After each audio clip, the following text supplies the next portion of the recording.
네, 여러분 안녕하세요. 뉴스입니다. 또다시 국회의장 김진표가 김진표했습니다. 어제 열린 국회 본회의에서 결국 민주당이 주도했던 12구 이태원 참사 특별법안 상정이 불발이 됐습니다. 그 이유는 여야 합의가 되지 않았다는 이유로 김진표가 중재에 나서면서 그 중재안으로 이태원 참사 조사위원회 구성을 전제로 특검 관련 조항을 없애고 법은 내년 총선 이후에 시행하는 내용을 중재안으로 내놨기 때문입니다. 결국 속내는 책임 추궁하지 말자는 것이죠. 왜? 윤석열 정권에 불리하니까. 어쩌면 그렇게 하는 짓이 박병석의 전철을 똑같이 밟나 모르겠습니다. 결국에는 이 김진표의 어깃장으로 인해 이 강추위 속에서 십수일 국회 앞에서 농성을 하던 유가족들은 상정 불발 소식에 유가족들이 특별법 제정을 촉구하며 국회 앞에서 십수일간 노숙하고 눈 덮인 국회 담장길을 따라 오체투지 행진도 했지만 끝내 국회는 화답하지 않았다라고 비판하면서 유가족들이 얼마나 더 살을 깎고 뼈가 녹는 고통을 감내해야만 이 절박한 절규에 답을 얻을 수 있을지 참담한 심정이다. 특별법 제정은 결탄코 정쟁의 대상이 될 수 없다. 28일로 예정된 차기 임시국회 본회의에서는 반드시 통과시켜야 한다라고 강조했습니다. 유시민 작가가 이 김진표를 국회의장으로 뽑은 민주당 의원들도 기득권이다라고 말한 바가 있는데, 지금 우리는 검찰 독재 정권과만 싸우는 것이 아니라 곳곳에 뿌리 내린 기득권들과 싸워야 하는 그런 시기입니다.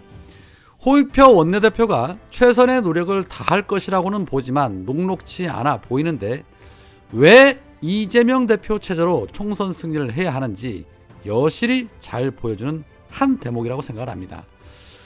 자, 한편 어제 오늘 모든 이슈의 중심은 바로 한동훈이 국힘당 비대위원장으로 내정이 됐다는 소식이었습니다. 사실상 윤석열 검찰당으로 전락해버린 국힘당, 향후에 어떤 일들이 벌어지게 될까요? 정치의 정자도 모르는 검사 출신을 얼굴 마담으로 세워놓고 대체 무엇을 하려는 것일까요? 그 첫 번째는 바로 김건희 특검을 방어하는 것일 테고, 그 두 번째는 공천 학살 수순으로 가게 되겠지요. 여튼 한동훈은 어제 국민의 상식과 국민의 생각이라는 나침반을 갖고 앞장서려고 한다. 지지해 주시는 의견 못지않게 비판해 주시는 다양한 의견도 경청하고 존중하면서 끝까지 계속 가보겠다. 용기와 헌신으로 해내겠다는 약속을 드린다라고 입을 털었습니다. 지나가는 소가 웃을 일이죠. 평생을 사람 잡는 일만 해왔던 윤석열이 지금 하는 꼴을 전 국민이 경험하고 체험하며 경악을 금치 못하고 분노에 가득 찬 삶을 연일 살아가고 있는데, 그놈 밑에서 행동대장으로 같이 활동하던 사람이 자신은 마치 아닌 것처럼 딴소리 한다 한들 그게 씨나 먹힐 거라고 봅니까? 누울 자리를 보고 다리를 뻗어야죠.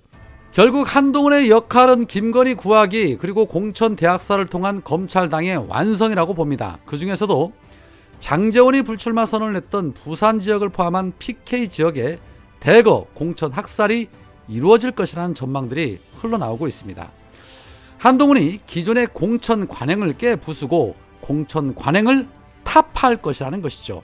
특히 검사 출신들이 대거 대기하고 있는 이런 상황에 불경 지역에 검사 출신을 폭탄 쏟아붓듯이 내려 꽂을 것이라는 예상이 흘러나오고 있는데, 땡큐죠.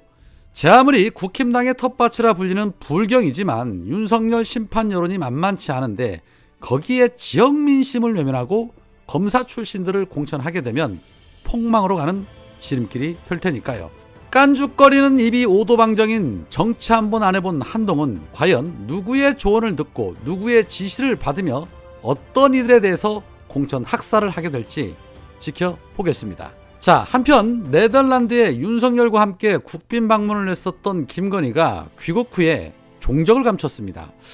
여느 때 같으면 이 강추위에 복지 사각지대에 있는 약자들을 돌보고 있다는 사진을 찍어대며 대대적인 홍보 활동을 할 만도 한데 어디로 갔는지 종적을 감추고 그 자리를 윤석열이 대신하고 있었습니다. 윤석열은 어제 서울 중랑구 다세대 주택을 방문해서 지금 보시는 것처럼 한 어르신을 생각하는 척, 위하는 척, 돌보는 척 하고 있었습니다. 정말 가증스럽기가 이루 말할 수가 없죠. 절해놓고 약자들 복지 예산은 다 깎아내리고 삭감하면서 말입니다. 여튼 김건희가 가야 할 자리를 윤석열이 꿰차 버렸습니다. 아마도 김건희의 주문이 있었지 않을까 싶기도 한데 특검법 표결이 코앞에 다가오니 본인은 최대한 몸조심을 하고 자세를 낮추고 윤석열에게 잔심부를 시키는 그런 모양새 같습니다. 물론 그런다고 해서 달라질 것은 없지요.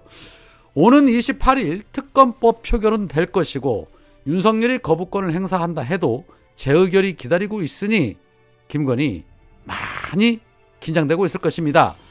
올 한 해를 즐겁게 마무리할 수 있는 김건희 특검법 표결이 기대됩니다. 자, 한편 이재명 대표를 끌어내리기 위해 이낙연과 비명계 사인방들 아주 난리도 아니죠. 어제 박지원 전 원장이 김현정 뉴스쇼에서 그런 말을 했습니다. 이낙연 대표는 아버님 때부터 민주당 당원이었다. 김대중 대통령 후보로부터 아버님이 받은 친서를 갑옷처럼 중시하는 분이다. 노무현 대통령 등이 열린우리당을 창당할 때도 끝까지 가지 않고 민주당을 고수한 분이다. 이런 분이 어떻게 간단 말이냐. 자기 지지층이 반대한다. 신당 창당 때문에 광주 전남 민주당 지지층에서 이낙연 욕 바가지로 얻어먹고 있다.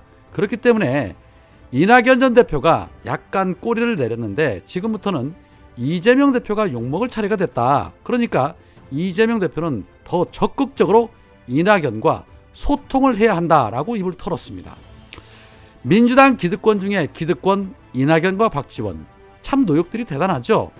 그동안 해먹을 만큼 해먹었으면 알아서 좀 자기 자리들을 좀 찾아갈 줄도 알아야 할 텐데 죽을 때까지 해먹을 생각인가 봅니다. 광주 전남에서 욕을 바가지로 먹었다고요? 짱돌 안 맞고 욕만 바가지로 먹는 걸로 감사해야 합니다. 작작들 하시고 진정으로 그렇게 민주당을 사랑하는 마음이라면 다 내려놓고 초야에 묻히시기 바랍니다. 어제 이재명 대표가 이낙연이 주장하고 있는 사퇴 주문에 대해서 딱 한마디로 후려쳤습니다. 민주정당에서 정당 구성원들이 자기 의견 내는 거야 매우 자연스러운 일이고 또 생각은 다양한 것이 정당의 본질이다 라고 말했습니다. 자, 이 말인즉슨 네가 백날 첫날 떠들어 봐야 내 귀에는 그저 헛소리로 밖에 들리지 않는다. 실컷 떠들어 봐라 라는 그런 소리입니다. 비명계 사인방 원칙과 상식도 국힘당이 한동훈의 비대위 체제로 들어서자 때는 이때다 싶어서 통합 비대위론을 떠들고 있었는데 딱 반대로만 가면 됩니다. 조중동이 떠드는 것, 그리고 수박들이 떠드는 것, 그리고 국힘당이 떠드는 것, 그 반대로만 가면 그게 곧 민심이고 그게 곧 대한민국을 살리는 길이라고 봅니다. 통합 비대위 같은 소리들 하고 있습니다. 민주당이 도덕성을 찾기 위해서 통합 비대위 떠드는 순간 윤석열 검찰은 그때부터 연일 캐비넷 열어가며 별건의 별별건 사건들을 기획하고 무소불위의 칼을 흔들며 민주당 난도질할 텐데 지금 이재명 말고 누가 저들과 맞서 싸울 수 있습니까? 정신 너갱이 빠진 소리들 작작 하시기 바랍니다. 10일 후에 민주당에서 안 보이기를 정말 희망합니다. 오늘은 여기까지입니다. 고맙습니다.